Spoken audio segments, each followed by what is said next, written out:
Bom dia, terça-feira, nosso encontro semanal, canal Paz e Bem, que esse encontro cedinho encontre todos bem, todos em paz. Nós temos tido toda semana um pouco de reflexão.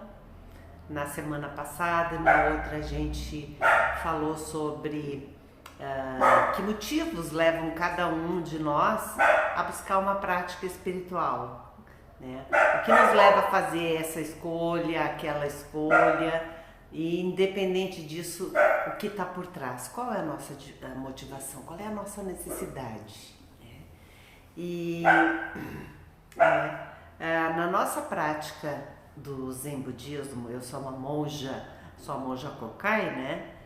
Que a gente tem esse encontro, a maioria já me conhece, né? Eu sou uma monja Zen budista, o budismo do Japão, né?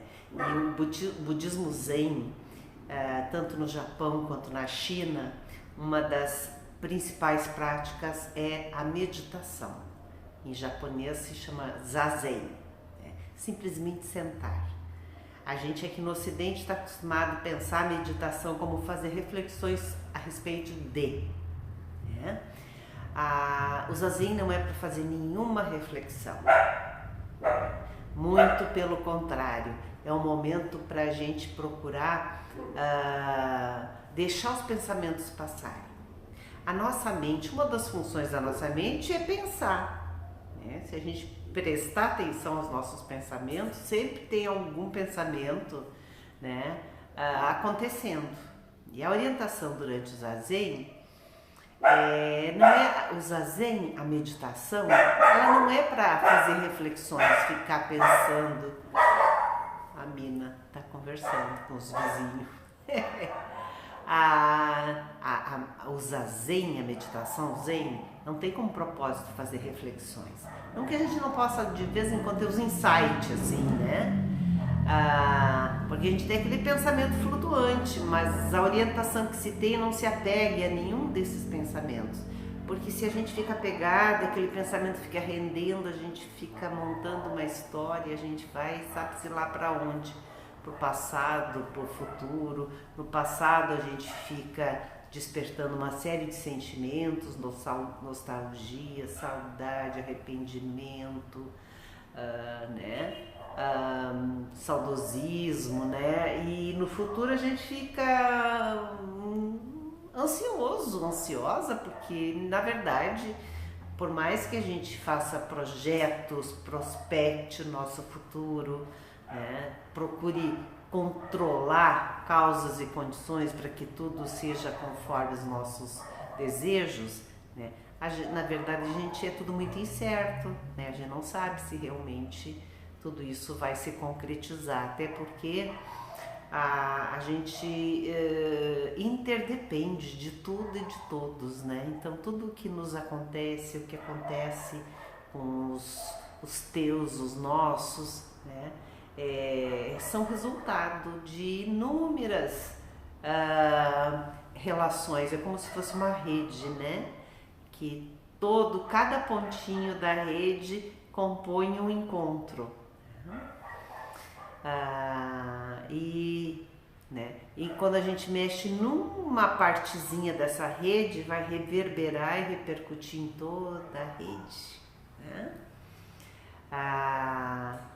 Então, né, os objetivos do Zazen.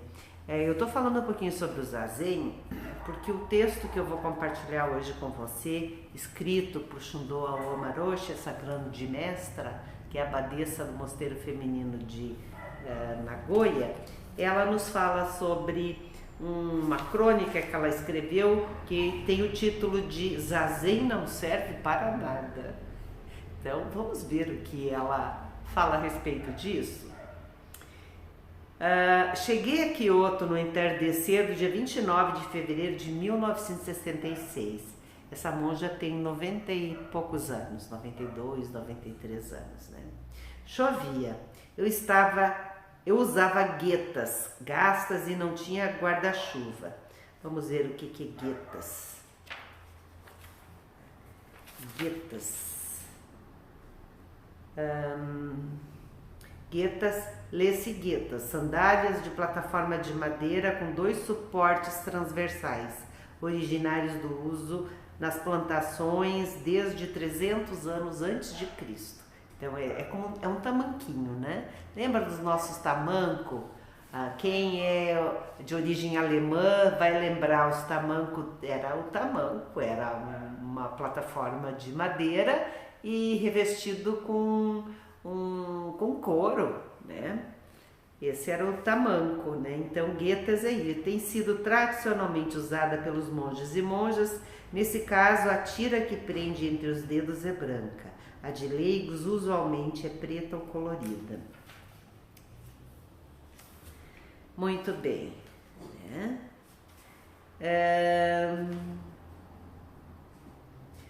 Eu usava guetas, gastas e não tinha guarda-chuva. Primeiro pensei em tomar um táxi, depois não. Afinal, viera para um sextim, é um retiro, e não era apropriado ficar me poupando. Assim optei pelo ônibus, mesmo sem saber direito onde ficava o templo. Isso em Kyoto. Ela mora em Nagoya. Depois de 2 horas rodando, com toda a minha ansiedade, cheguei a Shaka Taniguchi e desci em um ponto de ônibus iluminado apenas por uma fraca lâmpada. A chuva forte impedia que se vissem casas e montanhas. Não havia ninguém nas ruas. Perguntei a uma jovem que também descera do ônibus se conhecia o templo Antaiji, ao que ela apontou para uma pequena formação de árvores e arbustos. Levantei a barra do meu hábito e corri nessa direção. Em frente ao templo, não pude descobrir onde era a entrada. Dei a volta e encontrei um caminho que parecia ser de peregrinação e finalmente cheguei ao que devia ser uma entrada. Sem saber se aquele prédio era Antaiji ou não, me aproximei de um escrito antigo, fracamente iluminado por uma luz pálida que saía do interior do prédio e dizia: Shichikurin Seisha Antaiji, Mosteiro da Floresta de Bambu Púrpura, Templo da Tranquilidade e Paz. Finalmente chegara. Respirei aliviada e empurrei a porta pesada e chamei, mas ninguém respondeu. Percebi silhuetas se movendo. Aproximei-me dessa outra porta e quase a abri. Antes disso, chamei novamente e alguém disse: bata 2 vezes no rã. Rã é uma madeira com um martelo de madeira. Se bate nessa madeira com um martelo de madeira. Olha aqui. Rã é um instrumento usado nos mosteiros, feitos de uma placa maciça de madeira, na qual se bate com um martelo também de madeira. O do texto se refere a um rã colocado nas entradas dos mosteiros. Visitantes ou novos monges tocam a chegar para chamar o responsável pelos hóspedes.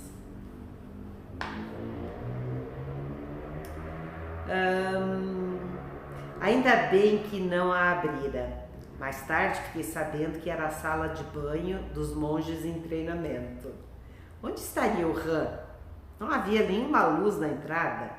Tateando na escuridão, consegui localizar a velha placa de madeira maciça e dei 2 batidas com o martelo de madeira pendurado na corda. O som era estranho. O centro do rã estava quase que completamente corroído por anos e anos de batida. Vai batendo até que ele fura. Né? É uma madeira dessa grossura, é uma espessura que vai daqui a aqui. E aí é o único dia do ano que os mosteiros têm folga, quando fura essa madeira. Sabe, eu tive uma tábua de fazer comida, uma tábua, né, que furou. Eu vi que ela ia furar, mas eu estava esperando, aguardando isso com muita expectativa. Para mim era muito, muito, muito especial, né?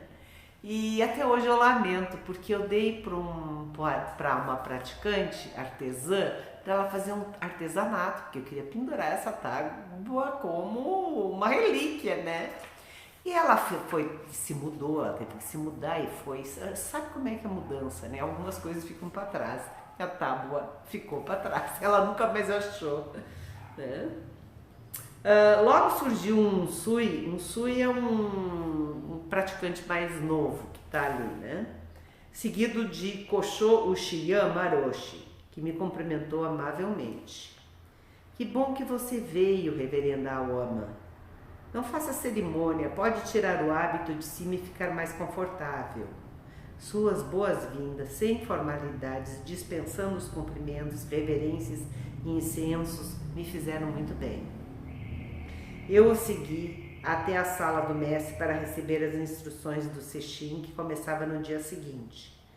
No dia 1º de março, despertei com o toque de sinos às 4 horas da manhã e corri pelos corredores tortuosos até o Sodô, a sala de zazen. O vento frio penetrando entre as frestas de madeira gelava meus pés descalços. Sodô é uma palavra pomposa demais para a sala de meditação em Aitaiji, um salão deteriorado com apenas 15 tatames e uma plataforma baixa. Na entrada havia um papel colocado com as instruções: deixe os outros de lado, que cada um faça a sua própria meditação. Tudo deve ser feito em silêncio, sem rezar sutras, sem cumprimentar. Somente isso. Eram essas todas as informações sobre o retiro. Na noite anterior, mestre Ushiyama havia conversado comigo e ensinado que entoar sutras poderia prejudicar a concentração, interrompendo nossa prática de zazen. Sesshin aqui significa sentar-se em zazen por 5 dias, como se fosse um só período. Todos entraram em silêncio. A cortina de papel da entrada da frente foi abaixada com certa dificuldade e se deu o início do zazen. Assim, sem nenhuma cerimônia, iniciamos nossos 5 dias de retiro. Era muito frio. O vento gelado, penetrando pelas frestas abertas, entrava em nossas roupas e por todos os lados. Cortinas que pareciam ter sido feitas de papel de embrulho, de pacote de correio, tampavam muito precariamente as janelas em toda a sala. As correntes de vento balançavam sonoramente esses papéis. A cada hora havia um intervalo chamado shukai. Durava 5 minutos. Em um desses intervalos, sussurrei a uma senhora no banheiro. Está frio, não está? Ela sussurrou de volta. Até que agora está bem confortável. No mês passado não havia cortinas de papel e os flocos de neve caíam sobre nós. Diante dessa resposta, fiquei sem fala.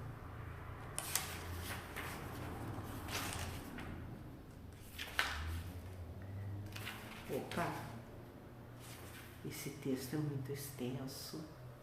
Não vai dar tempo. Nós vamos parando ele por aqui. Eu vou anotar aonde a gente parou e vou falar um pouquinho sobre o zazen, que é a meditação zen budista, e que é isso mesmo.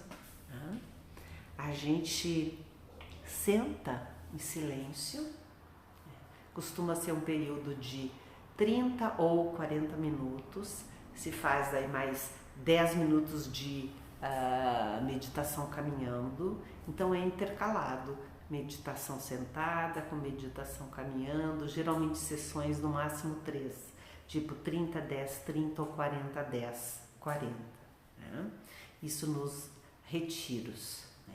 Quanto mais a gente puder se dedicar ao zazen, né, durante os retiros, que pode ser o retiro de 1 dia, de 2 dias, até 7 dias de retiro no Zen, né?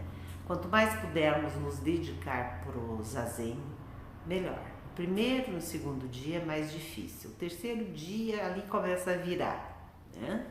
Aí o corpo já está mais adaptado e aí se segue com mais tranquilidade, né? E procura-se observar silêncio. Então a prática do Zen é realmente para aqueles que querem desenvolver essa capacidade, né? Ou aqueles que apreciam. Tem muita gente que aprecia o silêncio, né? Então é mais tranquilo, né?